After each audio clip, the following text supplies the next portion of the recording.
Assalamualaikum warahmatullahi wabarakatuh. Kami dari kelompok 6. Saya Fitriani sebagai moderator dan Novita Saputri sebagai pemateri, Poppy Ulfawahyuni sebagai pemateri, Weni Ramadhani Yusri sebagai pemateri. Untuk materi pertama akan dijelaskan oleh Weni Ramadhani Yusri. Kepada Weni dipersilahkan.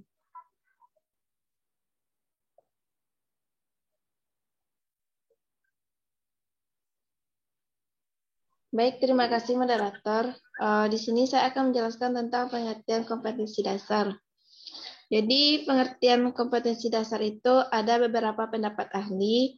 Yang pertama, menurut Anonim tahun 2009. Yang kedua, menurut Kemendikbud tahun 2013. Yang selanjutnya, menurut Peraturan Menteri Pendidikan Nasional 22 tahun 2006. Selanjutnya menurut Sukmadinata dalam Juanda tahun 2019. Jadi berdasarkan pendapat ahli tersebut dapat kita simpulkan bahwa kompetensi dasar itu merupakan pengetahuan, keterampilan, dan sikap yang telah dimiliki oleh seseorang dan menjadi bagian dirinya sehingga ia dapat melakukan perilaku efektif, kognitif, psikomotorik dengan baik. Nah, menurut Sanjaya tahun 2009, langkah-langkah untuk menyusun kompetensi dasar. Yang pertama, menjabarkan kompetensi dasar yang dimaksud. Yang kedua, tulislah rumusan kompetensi dasarnya. Yang ketiga, mengkaji KD tersebut untuk mengidentifikasi indikatornya dan rumusan indikatornya yang dianggap relevan. Yang keempat, kajilah apakah semua indikator tersebut telah mempresentasikan KD-nya. Selanjutnya, tambahkan indikator lain sebelum dan sesudah indikator yang teridentifikasi sebelumnya. Selanjutnya, contoh dari kompetensi dasar dari setiap bidang studi di kelas tinggi. Saya mengambil kelas 4, pertama muatan PPKN. KD1-nya memahami makna hubungan simbol dengan sila-sila Pancasila. Yang kedua, mengidentifikasi pelaksanaan kewajiban dan hak sebagai warga masyarakat dalam kehidupan sehari-hari. Yang ketiga, menjelaskan manfaat keberagaman karakteristik individu dalam kehidupan sehari-hari. Yang keempat, mengidentifikasi berbagai bentuk keberagaman suku, bangsa, sosial, budaya di Indonesia, terikat persatuan dan kesatuan. Untuk KD keterampilannya 4.1 yaitu menjelaskan makna hubungan simbol dengan sila-sila Pancasila sebagai satu kesatuan dalam kehidupan sehari-hari. 4.2 menyajikan hasil identifikasi pelaksanaan kewajiban dan hak sebagai warga masyarakat dalam kehidupan sehari-hari. 4.3 mengemukakan manfaat keberagaman karakteristik individu dalam kehidupan sehari-hari. 4.4 menyajikan berbagai bentuk keberagaman suku bangsa, sosial, dan budaya di Indonesia yang terikat persatuan dan kesatuan. Sekian penjelasan materi dari saya kembalikan ke moderator.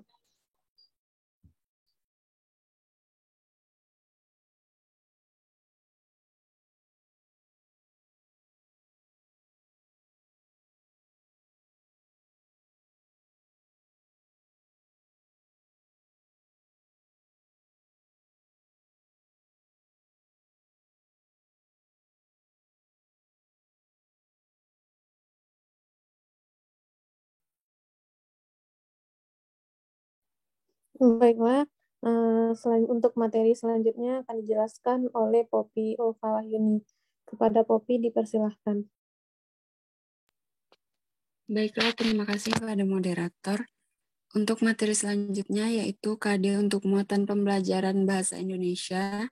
Yang pertama, KD 3.1, mencermati gagasan pokok dan gagasan pendukung yang diperoleh dari teks lisan, tulis, atau visual.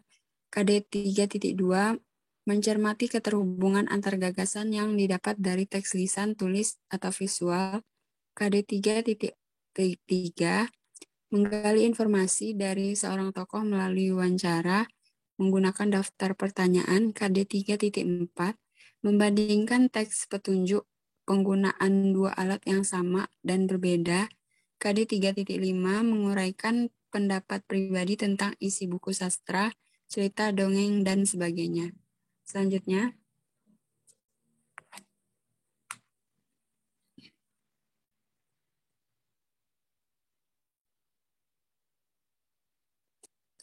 KD 3.6 menggali isi dan amanat puisi yang disajikan secara lisan dan tulis dengan tujuan untuk kesenangan. KD 3.7 menggali pengetahuan baru yang terdapat pada teks non-fiksi. KD 3.8 membandingkan hal yang sudah diketahui dengan yang baru diketahui dari teks non-fiksi. KD 3.9 mencermati tokoh-tokoh yang terdapat pada teks fiksi. KD 3.10 membandingkan watak setiap tokoh pada teks fiksi. KD 4.1 menata informasi yang didapat dari teks berdasarkan keterhubungan antar gagasan ke dalam kerangka tulisan. KD 4.2 menyajikan hasil pengamatan tentang keterhubungan antar gagasan ke dalam tulisan. KD 4.3 melaporkan hasil wawancara menggunakan kosakata baku dan kalimat efektif dalam bentuk teks tulis. Selanjutnya, KD 4.4 menyajikan petunjuk penggunaan alat dalam bentuk teks visual dan teks tulis dan visual menggunakan kosakata baku dan kalimat efektif. KD 4.5 mengkomunikasikan pendapat pribadi tentang isi buku sastra yang terdapat yang dipilih dan dibaca sendiri secara lisan dan tulis yang didukung oleh alasan.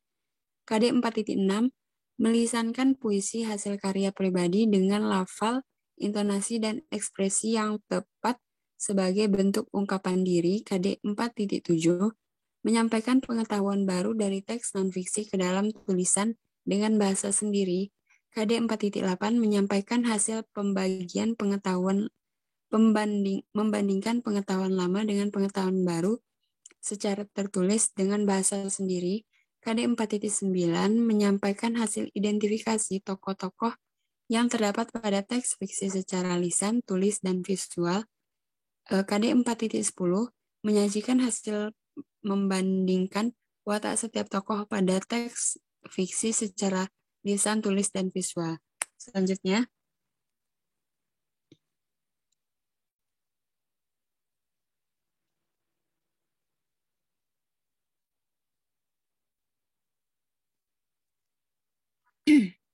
Selanjutnya, untuk mata pelajaran matematika, untuk KD 1, pecahan-pecahan KD 3.1 pecahan-pecahan senilai dengan gambar dan model konkret.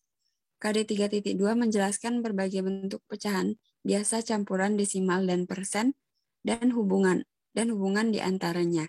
KD 3.3 menjelaskan dan melakukan penaksiran dari jumlah, selisih, hasil kali, dan hasil bagi, dua bilangan cacah maupun pecahan dan desimal. KD 3.4 menjelaskan faktor dan kelipatan suatu bilangan.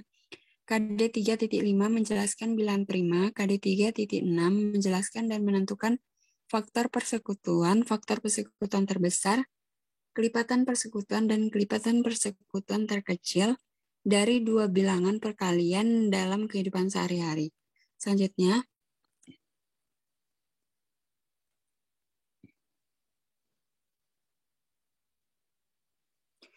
untuk KD 3.7 menjelaskan dan melakukan pembulatan hasil pengukuran panjang dan berat ke suatu kesatuan terdekat. KD 3.8 menganalisis sifat-sifat segi banyak beraturan dan segi banyak tidak beraturan. KD 3.9 menjelaskan dan menentukan keliling dan luas persegi panjang dan segitiga serta hubungan pangkat 2 dengan akar pangkat 2. KD 3.10 menjelaskan hubungan antar garis sejajar berpotongan berhimpit menggunakan model konkret. KD 3.11 menjelaskan data diri peserta didik dan lingkungannya yang disajikan dalam bentuk diagram batang. KD 3.12 menjelaskan dan menentukan ukuran sudut pada bangun datar dalam satuan baku dengan menggunakan busur derajat. Selanjutnya,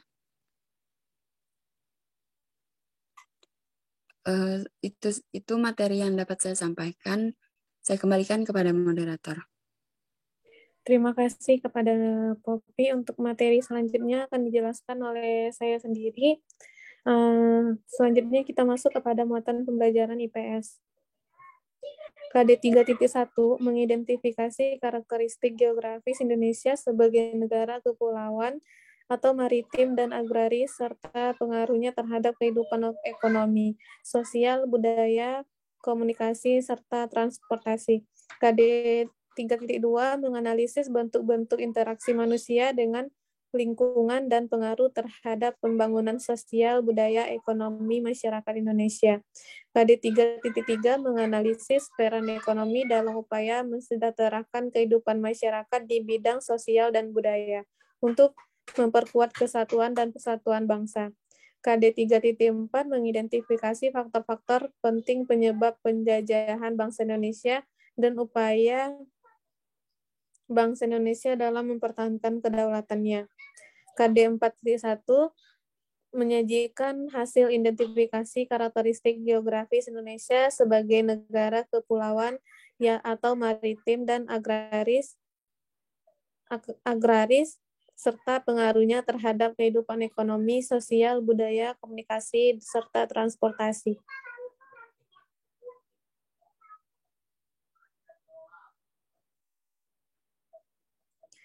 KD 4.2 menyajikan hasil analisis tentang interaksi manusia dengan lingkungan dan pergaulannya terhadap pembangunan sosial, budaya, ekonomi, masyarakat Indonesia.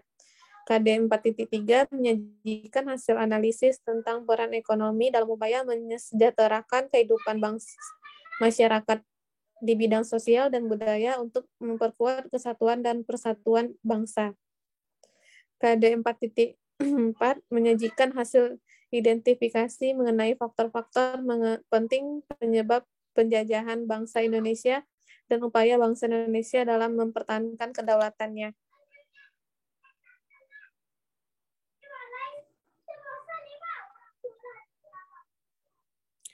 Selanjutnya ini ada tema-tema pada kelas rendah. Pada kelas 1, semester 1, yang pertama diriku, tema yang kedua kegemaranku, tema yang ketiga kegiatanku, dan yang keempat keluargaku. Pada semester 2,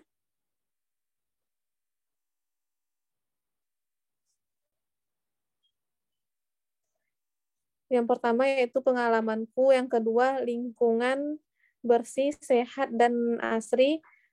Untuk tema yang ke-7 yaitu benda hewan dan tanaman di sekitarku. Yang ke-8 peristiwa alam. Selanjutnya pada kelas 2 semester 1, yang pertama yaitu hidup rukun, yang kedua bermain di lingkunganku, yang ketiga tugasku sehari-hari, yang keempat aku dan sekolahku.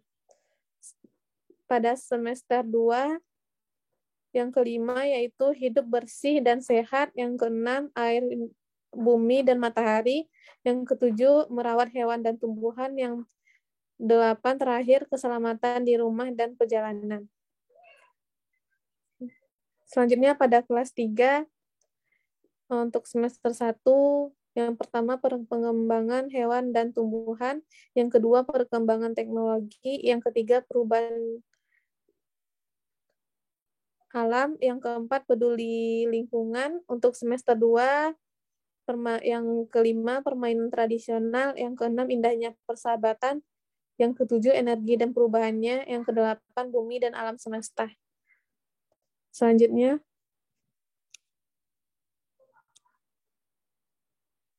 itulah penjelasan dari saya untuk pemateri terakhir, yaitu Novita Saputri. Kepada Novita Saputri dipersilakan. Baik, terima kasih kepada moderator yang telah memberikan kesempatan kepada saya. Selanjutnya itu prosedur pemetaan tema. Pemetaan tema dilakukan untuk memperoleh gambaran secara menyeluruh dan utuh semua standar kompetensi dasar dan indikator dan berbagai mata pelajaran yang dipadukan dalam tema yang dipilih.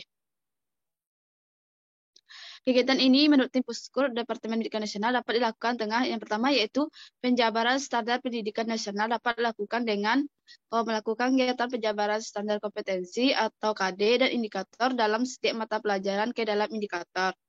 Dalam mengembangkan indikator perlu memperhatikan hal-hal berikut ini. Yang pertama yaitu indikator dikembangkan sesuai dengan karakteristik peserta didik. Yang kedua yaitu indikator dikembangkan sesuai dengan karakteristik mata pelajaran. Yang ketiga yaitu dirumuskan dalam kata kerja operasional yang terukur dan atau dapat diamati. Lanjut. Yang kedua yaitu menentukan tema. Dalam menentukan tema dapat dilakukan dengan dua cara, yaitu pertama mempelajari standar kompetensi dan kompetensi dasar atau KD yang terdapat dalam masing-masing mata pelajaran dilakukan dengan menentukan tema yang sesuai. Sedangkan yang kedua yaitu menetapkan terlebih dahulu tema-tema pengikat keterpaduan. Untuk menentukan tema tersebut, guru dapat melakukan kerjasama dengan peserta didik sehingga sesuai dengan minat dan kebutuhan anak. Yang ketiga yaitu identifikasi dan analisis standar kompetensi atau kompetensi dasar dan indikator. Identifikasi dan analisis untuk setiap standar kompetensi atau kompetensi dasar dan indikator disesuaikan dengan setiap tema sehingga semua standar kompetensi, KD, dan indikator terbagi habis. Yang pertama yaitu untuk pemetaan tema untuk kelas rendah, kelas 2, semester 1, tema 1. Sedangkan untuk pemetaan tema untuk kelas tinggi, kelas 5, semester 1, tema 1, organ gerak, hewan, dan manusia.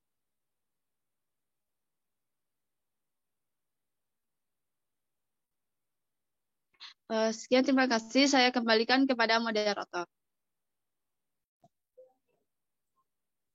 Terima kasih penjelasannya kepada Novita. Itulah materi dari kelompok 6. Jika ada kekurangan dan kesalahan, mohon maaf. Assalamualaikum warahmatullahi wabarakatuh. Waalaikumsalam warahmatullahi wabarakatuh.